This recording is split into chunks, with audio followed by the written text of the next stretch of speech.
What is up, guys? It is AJ from MMA Experts, and we are talking about the fight between Jake Hager, aka Jack Swagger. You might know him from professional wrestling. He's taking on Brandon Calton. Now, you probably don't know Brandon Calton. He is 2-0 as a professional. He's a monster heavyweight in terms of size, 6'5", 260 pounds.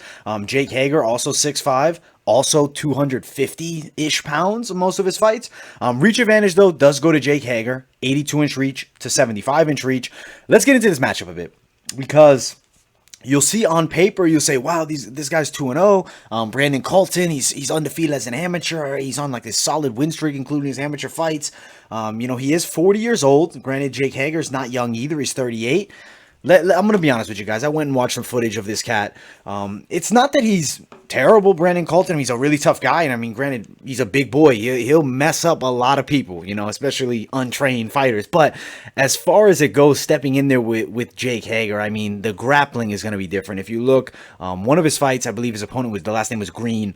He was put on his back, out-wrestle, was losing. Brandon was able to reverse the position, get a second-round TKO, and brutalize his opponent. I mean, he's 260 pounds. If he's on top of you, it's going to be hard to get him off. He's a really strong guy. He's a little bit thick, chubby look, I would say, but he does have a lot of muscle mass on him.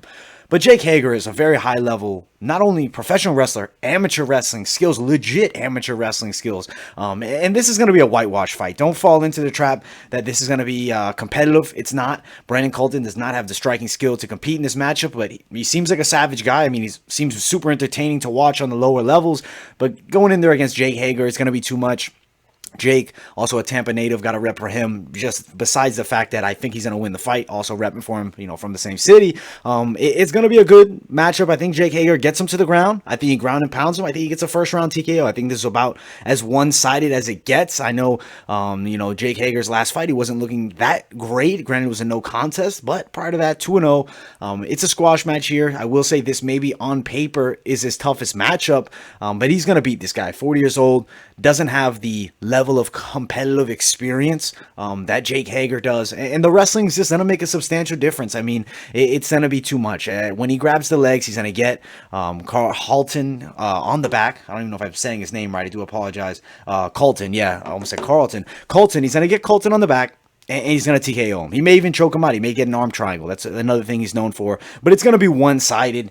Don't fall into any trap thinking that this is going to be a competitive fight. I don't see Jake Hager losing unless he gets caught with something crazy. Now, as far as betting odds do go, I will pull them up right now. I'm assuming Jake Hager is a pretty strong favorite. Yeah, he's a massive favorite. Minus 710 to the plus 465 underdog. As far as the best place to throw money down, I don't know if you'd want to throw money down on Hager because it's going to cost you $500 to make 100. That's over at William H. But if you want to put on money on Carlton, you can put $502. He's a plus 502 dog over at Sportsbet. So $100 will make you $502 if you landed something crazy. But likelihood of that, I say minimal. I think this is Jake Hager's fight. I think he looks dominant in there. I think he gets Carlton to the ground. Calton rather. He gets him to the ground. He's going to dominate. He's going to be positionally dominant, and he's going to either ground and pound him in the first round, or he's going to get probably an arm triangle submission. It's going to be one-sided, but it's going to be fun to watch because you have two huge 6'5", over 250-pound heavyweights inside the Bellator cage. Should be a fun match, and I really am excited to see where Jake Hager is able to go. I mean, he's 38, so you got to think, now is the time. If he's really trying to push to becoming, a real heavyweight, not, a guy that did it for fun, like more like a Herschel Walker type career. If he's looking to possibly contend for a belt, he's 38. I mean, at the end of the day, Czech Kongo's 45, I believe, fighting in the main event recently. Heavyweight, you can stick around for a while, but I would think that he'll need to slowly start stepping up the competition because this matchup, not too much of a step up, but I do think, yeah, as I mentioned, Jake Hager, first round, TKO. I'm going to pick TKO, but likely also arm triangle. Don't be surprised if he goes for that as well. But thank you guys all so much for watching. Hope you guys enjoyed the video. Make sure you smash that like button, subscribe to the channel. Also, guys, follow my social media, Instagram, Twitter, and I'll see you all in the next video.